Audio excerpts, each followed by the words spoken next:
Hey everybody, welcome to Stampers Club. I'm Karen Tralfa, and today I want to share with you that really cool graduation card that you just saw. Isn't that amazing? I mean, graduation, who doesn't love watching these kids have all these great accomplishments? I mean, graduation's coming up here. I know I have one graduation party that's going to be happening here next month. I think he told me he's got like 4 more days to wake up.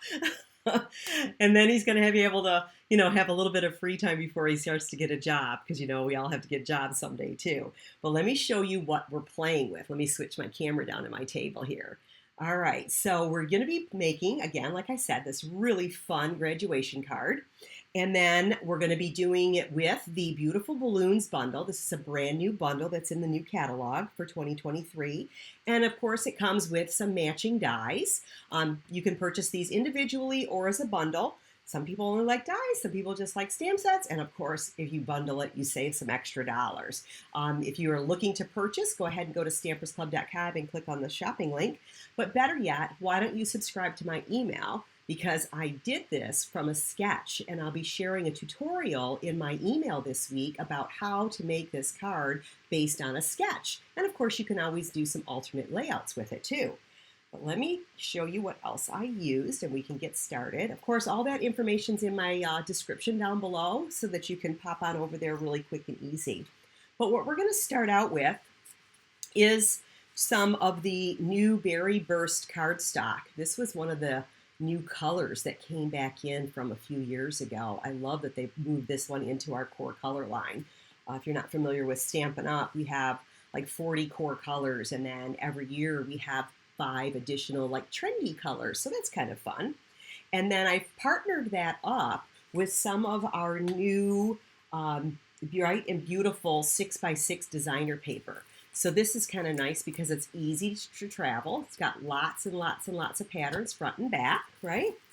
So you got lots of paper to play with. So I partnered that up with some of this, and then some of this lovely shimmer paper. It's really thin, so the die cuts it really easy, but isn't it just luscious? And then again, another new color, Bubble Bath. It's a really pretty pink, but it has just a little bit of a purple hue to it. I didn't realize it was quite purpley looking until I paired it up with some purple paper. And it was like, whoa, this is more purple than pink. But it's not, it's pink. And then I've already pre-cut a couple of nice little gold stars using this little baby star, and then a yellow star. This is from Lemon Lolly, another new color, brand new color. And then I used this bigger star for that. And then I've pre-cut out a stitched a circle from the Stylish Shapes dies, just to save some time. You guys don't have to watch me die cut all that stuff, right? So let me show you how I got started with making this card. Of course, I always do a fold my cardstock in half first, and grab my scoring blade here. Now this is a sheet of cardstock, 8.5 by 11, and to make a standard A4 card, I'm just going to score that at 4 1/4, and then fold it in half. And when you're scoring, if you notice, one side of the paper is kind of bumpy, and the other side is an indent. If you fold towards the bump, you actually get a better crease. Look at my bone folder here. You actually get a better crease if you go towards the bump. So fold in, bumpy in. I know it seems like it would go the other way, but honest to God, it doesn't. It goes this way.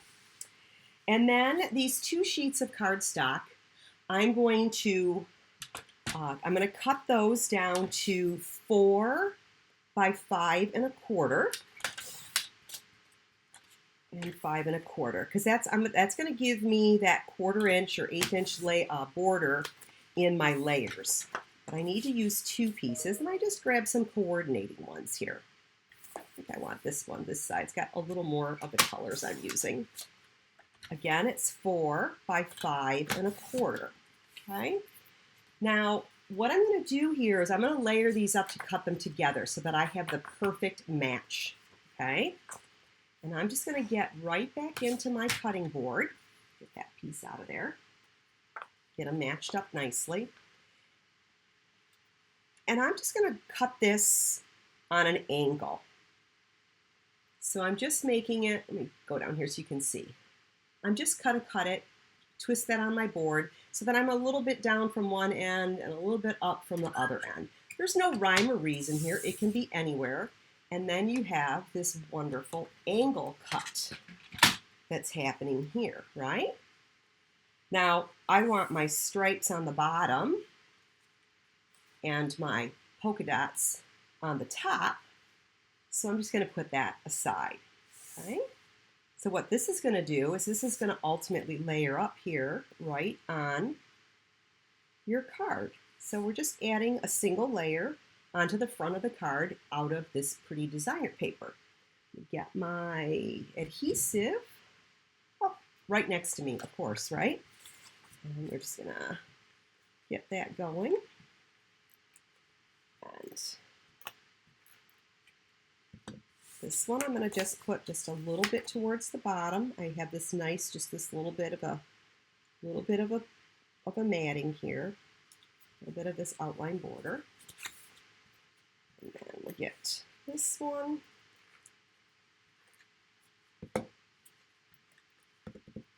And this one's going to I'm going to make sure that I just match up the two pieces together, right where I had cut them apart before.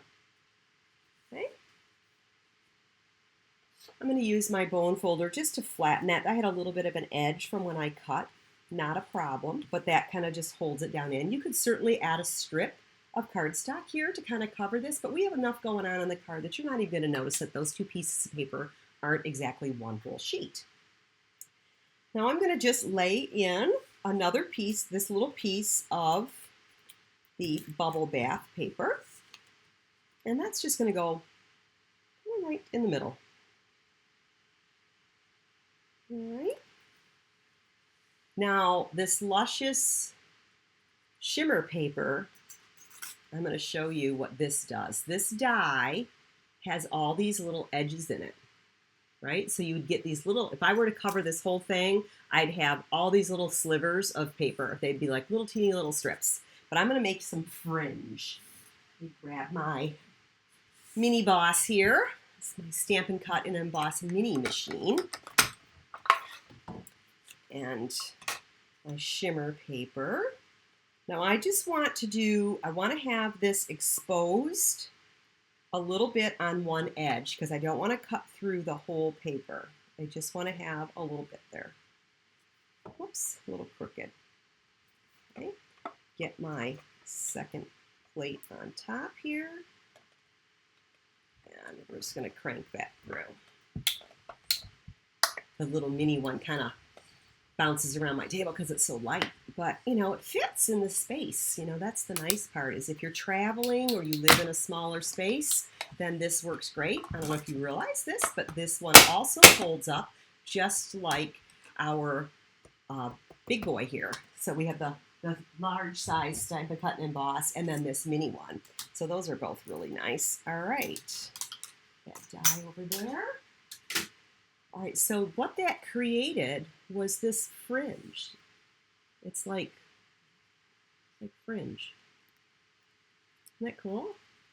So you get that little fun little party flair like you have with the little blower things, you know. You get this little bit of a fringe, and you can curl this and twist it and kind of fluff it up if you want to do that.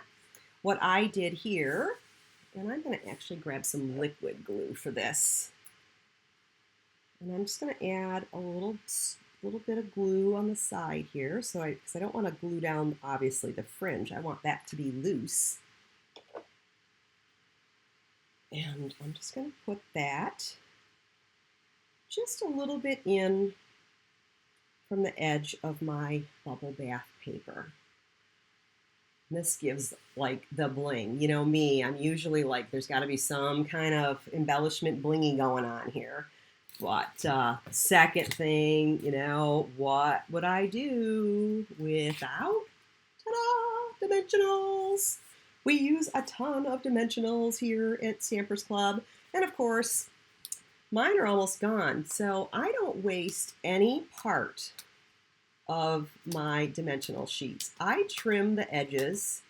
I maximize my value as much as I possibly can. That one's there. And I want to get them underneath this stitched circle. I know I've said it before, but I'm going to tell you again. I think dimensionals are the easiest, most cost-effective way to give your card the elegance and extravagance that everybody oohs and ahs over when you give it to them.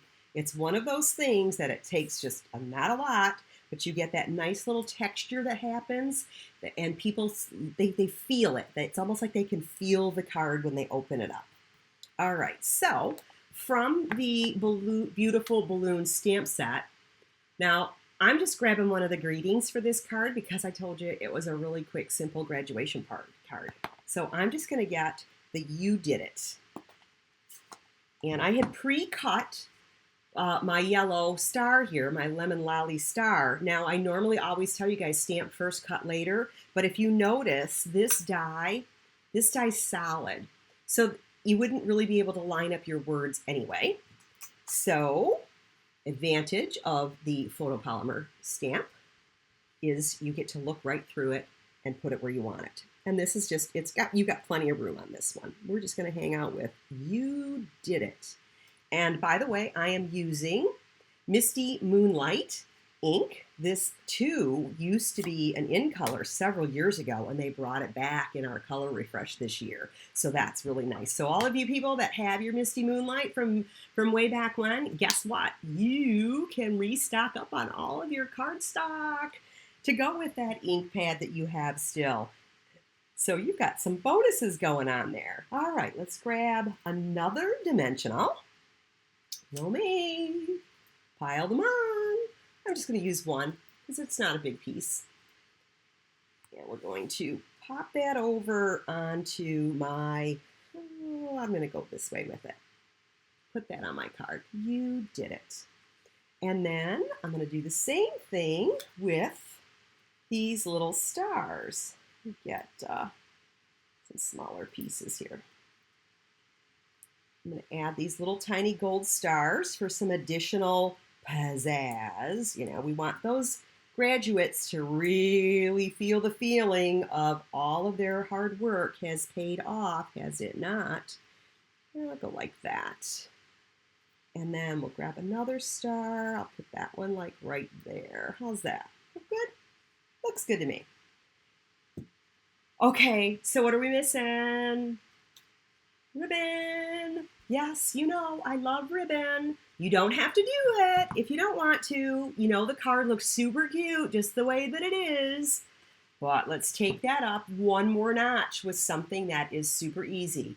Now, again, you could do this just as a knot. Just put just do a knot and add a little bit of color and texture there. A little bit more textile going on. But, you know, I have this thing about bows. I don't know what it is.